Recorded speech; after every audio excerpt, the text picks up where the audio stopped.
Balik lagi di Bincang Cinta Zakat. Kali ini pemirsa dimanapun Anda berada, sahabat Basnas TV, kita hadir lagi untuk mengisi konten-konten yang seru-seru di Bincang Cinta Zakat, khususnya di tahun ini ya. Karena kita tidak ada habis-habisnya untuk menghadirkan bintang tamu yang punya cerita-cerita menarik. Anda pikir sepanjang 2021 kita sudah habis? Belum. Kita masih langsung ketawa deh. Bill, thank you banget ya udah main ke sini. Thank you banget. Kabarnya lu lagi sibuk sekdi lu. Ya. Sekdi lu. Calon diplomat, men. Gokil, calon diplomat main ke studio kita. Gokil banget. Ini for the record ya. Tapping hari ini lu abis dari kelas tadi. Baru selesai banget kelas.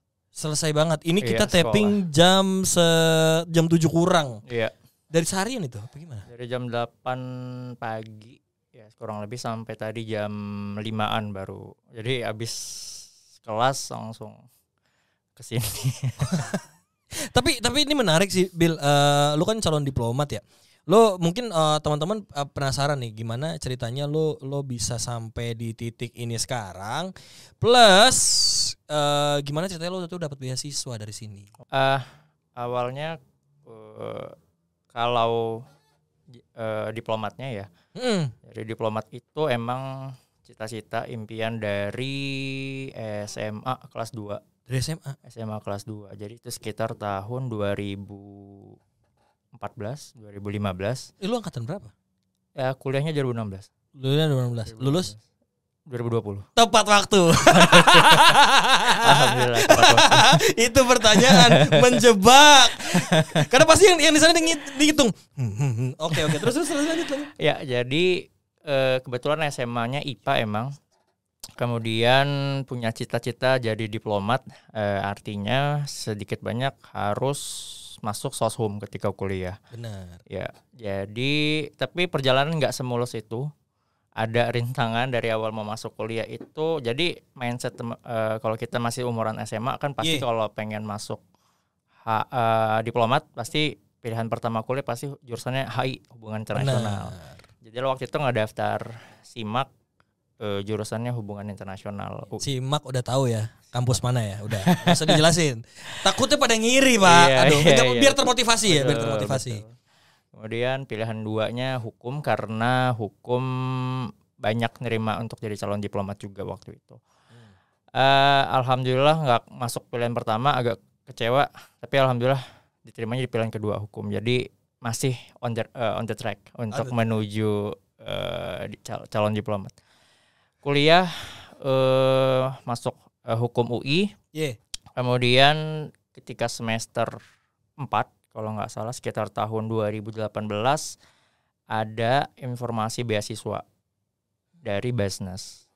Disitulah pertama kali coba iseng ngedaftar, memenuhi syarat-syaratnya. Kemudian beberapa waktu setelah itu alhamdulillah dihubungin dan diterima. Kemudian dari situ kebetulan lumayan aktif di Basnas UI karena jadi koordinator beasiswanya di UI. Gimana maksudnya?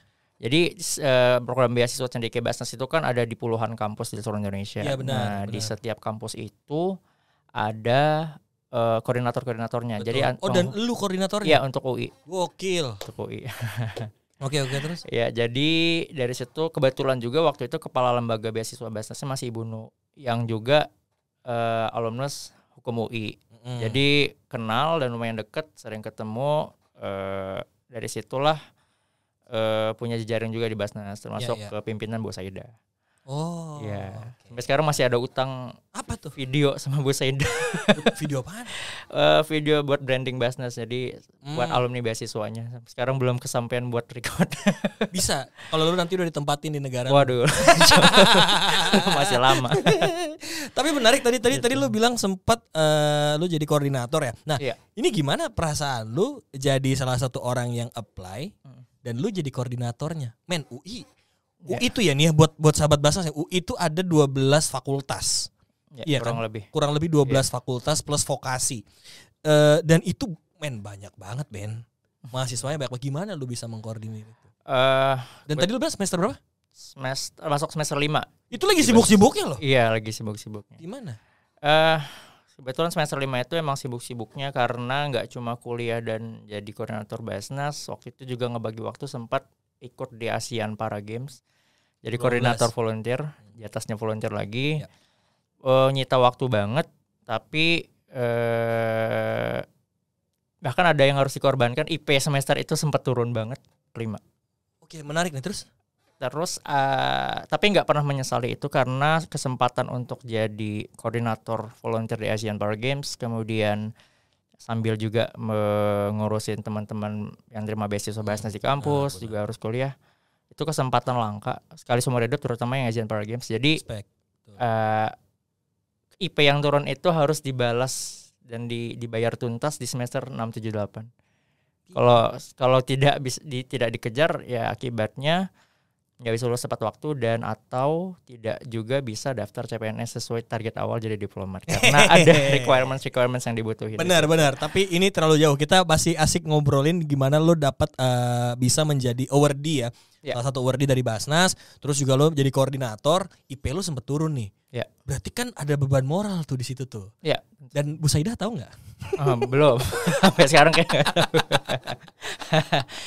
Ya, jadi kebetulan waktu itu sempat ada evaluasi sedikit dan alhamdulillah memang salah satu alasan kenapa setelah mulai semester 6, 7, 8 itu tidak terlalu aktif kegiatan ini itu karena emang mau fokus menyelesaikan lulus studi tepat waktu, kemudian juga mau bertanggung jawab di Basnas itu sendiri karena jujur kita harus saya sebagai koordinator beasiswa Basnas di UI1 itu juga tidak hanya harus memikirkan diri sendiri, tapi juga teman-teman lain sama penerima beasiswa Basnas. Itu tadi poinnya. Karena yang kita harus tahu bahwa beasiswa Basnas bukan beasiswa biasa.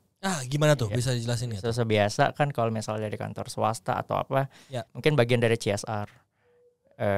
Yang mana mungkin itu sebagian keuntungan perusahaan yang wajib disisihkan untuk dikembalikan ke masyarakat. Kalau Basnas ini kan sumber dananya dari umat. Betul. Dari uang-uang halal yang disisihkan untuk membersihkan harta, sehingga dalam perjalanannya kita sebagai penerima juga harus bertanggung jawab secara moral untuk benar-benar membayar tuntas dengan belajar, dengan berkontribusi, sehingga uang yang telah disisihkan umat tersebut tidak sia-sia. Gokil. Nah, ini seru nih, Bill. Periodenya berapa lama, Bill? Sampai akhirnya lu bisa tuntas, men, di bawah 2, men. Yang di atas 2 jangan sombong, dia sekarang jadi calon diplomat nih. Dari di bawah 2, periodenya sampai lu bisa fight back dan akhirnya dapat CPNS, dan dari beasiswa Basnas sendiri gimana tuh waktu itu memaintain? Lu yang maintain dan dari Basnas sendiri gimana ininya? Jadi kayak yang tadi gue bilang bahwa semester 6, 7, 8 memang harus keep up the pace karena tidak boleh ngelewatin waktu. Kalau bisa harus tepat waktu lulus kuliah, kemudian juga harus tanggung jawab di Basnas. Memang harus kerja keras beberapa kali lipat dari orang lain. Betul. Efeknya mungkin kurang tidur, kurang istirahat, mungkin juga kurang main atau kurang sosialisasi. Tapi there are price that we have to pay to get something that we really wanted so much. Exactly. Jadi memang buat teman-teman juga, apapun cita-cita kalian, coba di usia muda, ketika kuliah atau mungkin ada yang teman masih SMA, maksimalkan, pikirkan jauh ke depan mau jadi apa, apakah itu berguna buat kita dan buat keluarga atau buat bangsa juga, dan pikirkan kesana tuh harus apa sih pengorbanan yang dibayarkan. Benar. Hard work never lie. Tapi menarik, Bill. Lu sorry ya. Don't get too personally. Lu perantau atau? Perantau. Jadi serius? Sampai sekarang pun orang tua di Medan. Jadi itu salah satu faktor juga bahwa memang untuk kuliah mahasiswa perantau harus punya kekuatan mental lebih, karena kalau ingin nangis nggak ada orang tua yang bisa nyambut. Kalau sakit juga nggak ada yang ngurusin. Memang banyak rintangan-rintangan kayak gitu. Tapi percayalah bahwa setiap rintangan yang berhasil kita lewati dengan tabah bisa buat kita lebih kuat. Gila, keren banget men, keren banget men. Lu sempat ada di situasi itu dan berarti benar-benar ketika lu struggling fight dengan kondisi yang di dalam kasus lu sudah dapat award ya, itu perantau ya? Iya, perantau. Udah sampai sekarang? Sampai hari ini, ya. Sempat kepikir, ini biar relate ya. Sempat demot nggak lu? Demot. Kayak aku pulang aja ke Medan. Demot karena homesick sih enggak sih, to be honest. Tapi pernah kepikiran untuk pulang ke Medan dekat sama orang tua tuh ada, karena kebetulan gue tuh anak satu-satunya. Sama. Iya, jadi ada pikiran bahwa nanti ngurus orang tua gimana ya. Jadi sempat waktu itu ngurungkan cita-cita jadi diplomat, karena konsekuensi jadi diplomat harus siap ditempatin bukan di dalam negeri tapi di worldwide, seluruh dunia. Dia nggak tahu di mana, dan tentu kan itu ngebatasin kesempatan untuk nantinya bertemu atau silaturahmi sama orang tua. Dan waktu itu sempat ngomong ke orang tua, baik lagi walaupun kita punya cita-cita, punya keinginan, tetap pertimbangkan faktor yang kita harus pertimbangkan adalah orang tua. Apakah orang tua ridho, apakah orang tua setuju. Dan alhamdulillah waktu itu orang tua ngedukung tetap. Alhamdulillah tetap didukung, jadi mantap untuk melanjutin cita-cita waktu itu. Gokil men. Lu lulus berarti pas masa pandemi. Ya, siap. Seru nih, pandemi Covid ya kan? 2020 pertengahan. Lu CPNS kan berarti ya? Untuk menjadi calon diplomat kan? Harus ada fase ujian CPNS. Iya. Itu juga masih di fase-fase Covid lagi gokil-gokilnya kan? Iya, itu? lagi parah-parahnya. Nah, ini menarik Bil. Prosesnya gimana Bil? Ini bisa ceritain nggak? Ya, jadi kebetulan lulus kuliah itu nggak ada, kita semua nggak pernah nyangka bahwa. Lu sempet nganggur nggak? Sempat. Kita semua nggak. Seneng yang denger seneng. Nabil pernah nganggur. Kita nggak pernah nyangka ada yang namanya Covid. Jadi keinginan pas mahasiswa baru ingin lulus dengan foto toga, apalagi di UI, di depan Balirung UI, itu nggak pernah kesampaian sampai hari ini pun.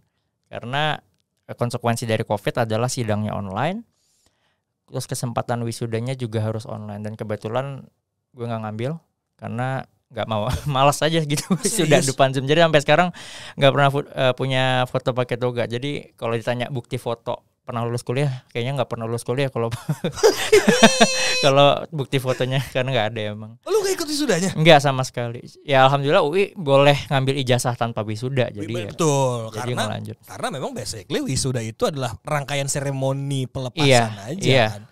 Untuk mahasiswa cabut dari kampusnya.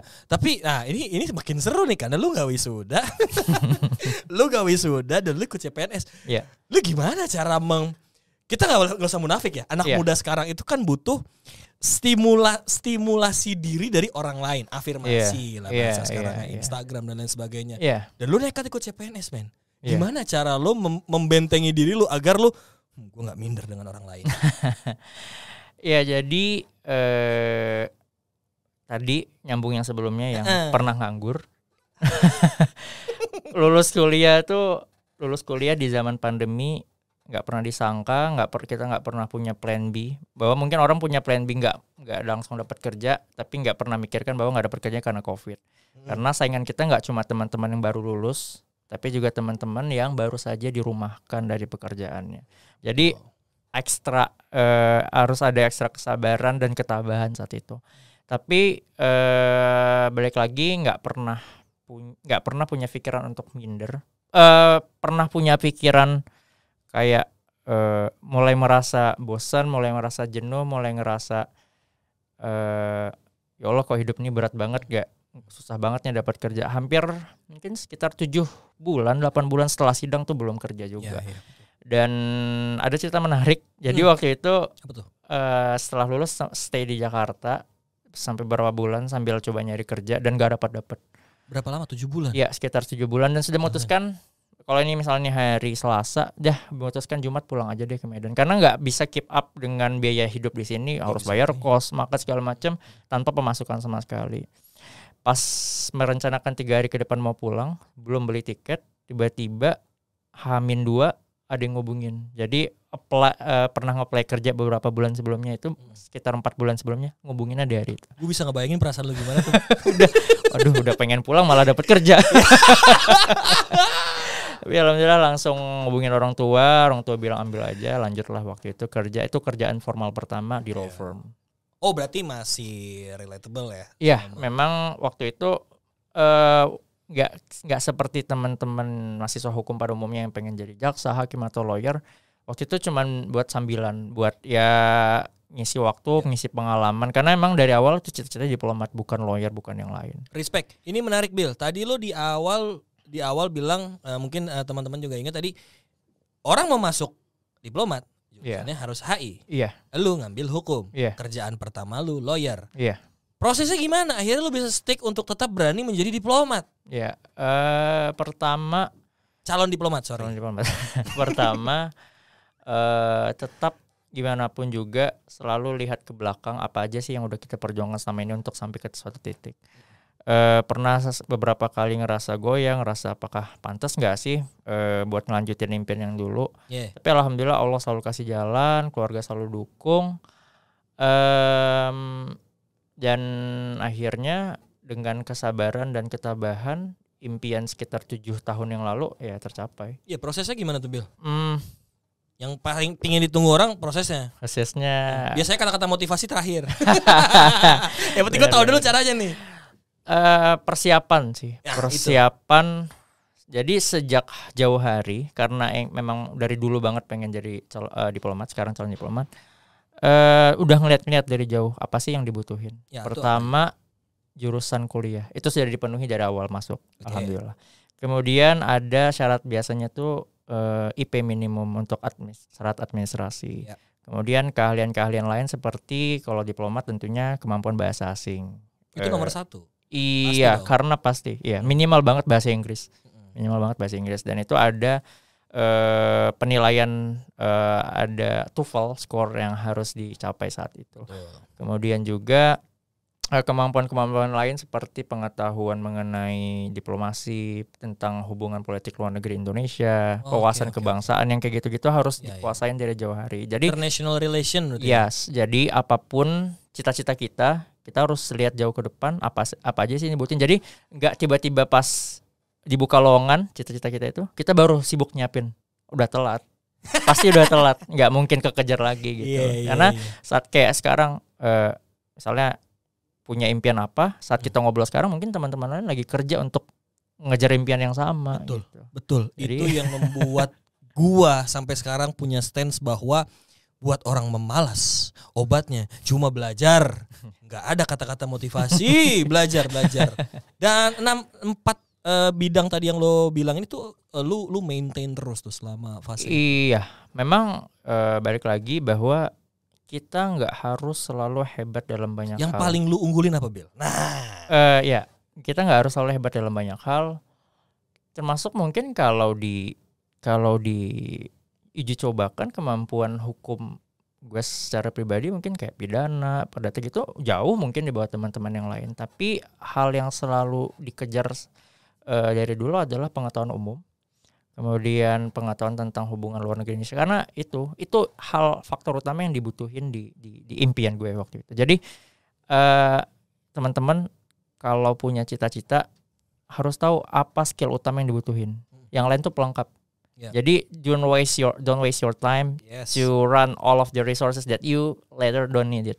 Jadi jangan sibuk kejar. Ya bagus sih belajar banyak hal, tapi kalau nantinya nggak kepake ya sayang energi kita, sayang waktunya segala macam. Jadi kalau emang punya cita-cita, fokus apa yang dibutuhin itu yang dikejar utama. Yes, run to something but don't run out of time. Itu. Bill, ini menarik Bill.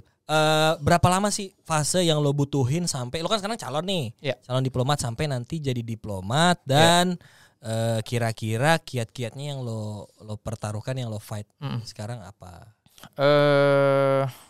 Untuk rangkaian proses sih sekarang masuk seperti CPNS pada umumnya, nggak cuma di Kementerian Luar Negeri, di kementerian lain juga. Proses dari CPNS menuju PNS kurang lebih setahun. Jadi banyak pelatihan dasar, latihan kompetensi yang kita masing-masing harus pelajari dan kuasai. Jadi ini minggu ini kebetulan adalah minggu awal gue ikut sek dulu sekolah dinas luar negeri, pendidikan pertama banget untuk salon diplomat ke depannya. Dan ini akan berlangsung kurang lebih sekitar 6-7 bulan. Jadi sekitar sampai Juni 2023. Dari situlah nanti akan diangkat menjadi diplomat ahli pertama. Oke. Secara golongan. Panjang perjalanan. Tapi kadang-kadang capek, kadang-kadang mikir aduh apa aku langsung lari saja ke negara tujuanku gitu. Tapi jadi refugee. Balik lagi setiap kali kita pengen nyerah, setiap kali kita ngeluh, balik lagi kita harus selalu ingat kenapa kita hari ini ada di sini. Ya. Apa aja yang udah kita korbankan, apa aja yang udah kita lewatin, apa aja yang udah buat kita sakit dan kita bangun, kita sakit bangun lagi bolak-balik. Karena jujur untuk lolos seleksi CPNS diplomat itu juga nggak mudah banget. Berapa kuotanya? Untuk hukum kebetulan tahun 2021 itu dibutuhin lumayan banyak karena 2020 moratorium, gak ada penerimaan CPNS. Betul. Jadi sekitar 32 orang. Wih, lumayan. Lumayan. Tapi yang daftar dari awal juga sebenarnya nggak terlalu banyak. Mungkin hanya 500-an orang. Itu faktornya karena memang banyak orang yang daftar itu yang memang dari dulu punya cita-cita jadi diplomat. Jarang banget yang ujuk-ujuk nggak ada angin nggak ada hujan tiba-tiba pengen daftar enggak. Karena pasti persiapannya panjang, saingannya susah karena kayak kemarin aja saingan banyak yang lulusan S2 luar. Jadi emang kayak gitu-gitu sebenarnya bikin demotivasi sedikit karena wah apalah gue walaupun lulusan hukum UI IP pas-pasan apa artinya sama S2 lulusan Leiden misalnya, lulusan Belanda, lulusan mana. Boleh ditambahin enggak ikut wisuda lagi? Enggak ada foto wisudanya. Tapi menarik Bil, karena kan berarti lu juga belajar bagaimana peta demografi dan psikografi orang-orang di situ. Tadi lu menarik tuh, lu bilang ada Asian hate, ada rasialisme yang masih bermain. Lu berarti juga membidik sesuatu itu agar lu bisa tune in nantinya dengan masyarakat setempat. Gimana cara lo nanti mempersiapkan itu? Pertama harus belajar kultur. Apa yang mereka suka, apa yang mereka nggak suka, kebiasaan-kebiasaan yang mungkin sensitif atau enggak, kita harus pelajari pertama. Mungkin contohnya gini, kalau di Indonesia adalah hal lumrah ketika kita ketemu teman lama terus nanya anak udah berapa atau apa. Bagi orang mungkin bagi orang Barat, orang Amerika sekitarnya mungkin itu hal sensitif yang enggak harusnya ditanya. Kecuali mungkin teman yang benar-benar dekat. Yang kayak gitu-gitu yang buat mungkin kita bisa bertahan di lingkungan sana dan bisa diterima di masyarakat setempat. Karena walaupun tugas utama diplomat adalah melayani kepentingan negara sendiri, tapi gimana pun juga kita pasti tinggal di suatu negara, pasti akan hidup bertetangga juga gitu. Kita harus berteman dengan warga setempat juga. Jadi karena hidup selama penempatan itu kan nggak sebentar, kurang lebih bisa 3-4 tahun. Oh iya. Ya. Dan prosesnya seperti apa untuk bisa mencapai itu? Jadi memang siklus kerja, sistem kerja di Kementerian Luar Negeri nggak cuma Indonesia, tapi di Kementerian Luar Negeri negara manapun biasanya masuk awal jadi pegawai awal itu, jadi diplomat awal itu sekitar 3-4 atau 5 tahun tuh di dalam negeri. Kemudian dilanjutkan 3-4 tahun di luar negeri, balik lagi ke negara asal, kayak misalnya kayak kita Indonesia 3-4 tahun, selanjutnya begitu terus keluar lagi sampai pensiun. Itu perjalanan yang melelahkan, yang panjang, yang harus kita harus adaptif dan nggak cuma diri kita sendiri, tapi mungkin nanti keluarga, mungkin gue nanti bakal punya istri, punya anak. Kalau mungkin kita orang dewasa bisa ya adaptasi mungkin lebih mudah dengan cuaca, suhu, dengan makanan, dengan kultur. Tapi yang mungkin jadi korban mungkin sedikit banyak anak. Karena tapi boleh bawa keluarga ya? Boleh, itu difasilitasi negara. Istri dan anak tuh ada biayanya. Karena kalau ngelihat beberapa senior, ya itu kadang-kadang mereka harus ada yang anaknya itu TK waktu itu di Nigeria, di Afrika. Kemudian SD di Denmark. Terus selanjutnya kuliah Gunadarma. Jadi hidupnya bisa up and downs banget. Jadi kayak nggak ketebak. Dan itu tugas diplomat ya nggak cuman kerja buat negara tapi juga buat keluarga. Gimana caranya keluarga punya masa depan juga nanti. Betul. Iya. Soalnya kebetulan kalau saya SD di Pondok Bambu, SMP di Kalimalang, ya kan? SMA di Kelapa Gading gitu. Bil, ini pertanyaan yang selalu gue tanyakan ke bintang tamu yang hadir di sini. Lu siap-siap ya? Makna berbagi buat lo tuh apa sih? Sebagai seorang calon diplomat nanti. Ya karena lo kan berbagi nggak cuma sama orang Indonesia. Ya. Tuh. Berbagi itu adalah ketika kita ikhlas. Kuncinya ikhlas. Ketika kita punya, kita ikhlas untuk ngasih, untuk berbagi. Ketika kita nggak punya, ya kalau memang kita masih bisa ngasih, ya ngasih. Kalau enggak, ya mungkin kita ada pada saat roda di bawah, saatnya kita nerima. Jadi, dan berbagi itu yang menurut gue berbagi adalah ketika kita ikhlas sih sebenarnya. Karena ketika kita berbagi tapi motifnya bukan ikhlas, ya itu namanya nggak berbagi, tapi mungkin lebih ke show off, lebih ke pamer. Jadi ya berbagi adalah ketika kita ikhlas. Ketika kita dengan apapun yang kita punya yang bisa kita bagikan, dan kita dengan ikhlas niatnya ingin membantu orang mungkin atau membantu dalam bentuk apapun, itulah namanya berbagi yang benar-benar berbagi. Gokil. Sebagai anak rantau pernah nggak lu punya pengalaman itu? Kayak tiba-tiba ngasih atau? Pernah ya. Kayak misalnya mungkin ada sedikit kelebihan rezeki. Jadi pernah kayak mungkin ngasih ojol makanan lebih atau apa. Pun kalau misalnya kita berbagi itu sebenarnya nggak juga cuma hanya buat ke orang lain, tapi juga makhluk hidup lain seperti hewan mungkin. Sesimpel kita menyisihkan sedikit uang untuk beli makanan kucing misalnya, terus kita bagikan di jalan, itu juga namanya berbagi. Dan itu nggak ada satupun perbuatan baik yang tidak diganjar pahala atau imbalan sama Allah. Jadi kita mungkin nggak bisa kayak ada konsep retribusi misalnya. Ketika kita parkir, kita bayar. Di Pegadaian kita langsung dapat apa yang kita nikmati, misalnya parkir. Tapi kalau berbagi itu, kita kasih hari ini belum tentu balik ke kita hari ini. Dan jangan juga punya konsep bahwa ketika kita berbagi, kita nantinya bakal dapat sesuatu. Karena itu kalau kita punya pemikiran bahwa kita akan dibalas oleh orang lain atau oleh siapapun, ya itu nggak ikhlas. Balik lagi, nggak ikhlas adalah bukan berbagi. Jadi ya itu, apapun yang kita bagikan hari ini mungkin kita tuai nanti setahun, 5 tahun, 10 tahun ke depan. Atau mungkin bukan buat kita, tapi buat keluarga, buat yang kayak gitu-gitu. Dan menurut gue lu udah membuktikan itu ketika lu berbagi kesabaran lu selama 4 tahun kuliah. Sekarang Anda tinggal menunggu ditempatkan di negara mana. Hobi lu apa sih, men? Hobi main bola? Iya, dari kecil main bola, kemudian belakang. Main bola sama siapa lu? Kebetulan waktu SD SMP pernah ikut sebuah klub sekolah sepak bola di Medan. Setim sama 2 pemain timnas saat ini. Serius, siapa? Yes, Egy Maulana Fikri sama Firza Andika. Gokil. Wah, pemain timnas 2. Wah, kalau lu tempatin di Slovakia lu bisa ketemu Egy lu di Senika. Benar. Iya kan? Oh, lu main bareng sama Egy. Dulu iya, dulu main bareng beberapa tahun sampai kemudian pas mulai masuk SMA udah mulai mutusin bahwa sepertinya sepak bola bukan karir yang tepat. buat lu. Karena buat teman Anda dia sekarang ada di Eropa. Iya, betul. Egy, Witan dan juga Firza Andika. Boleh dong kapan-kapan kita ketemu sama mereka ya. Boleh. Okay. Kalau mungkin Egy lagi di sini mungkin nanti bisa main bareng. Wah, gila men. Gue bakal terima kasih banget sih. Gue ngefans banget. Mas Egy udah ya? Dia udah, iya, kan? Orang mungkin iya. Iya, udah Egy, Bang Egy. Teman Anda sudah bertemu saya, please. Siapa tahu kita bisa main bareng. Anda umpan biasa ke Ezra Walian, kali ini umpan kita berdua kali ya. Men, terima kasih banget ya.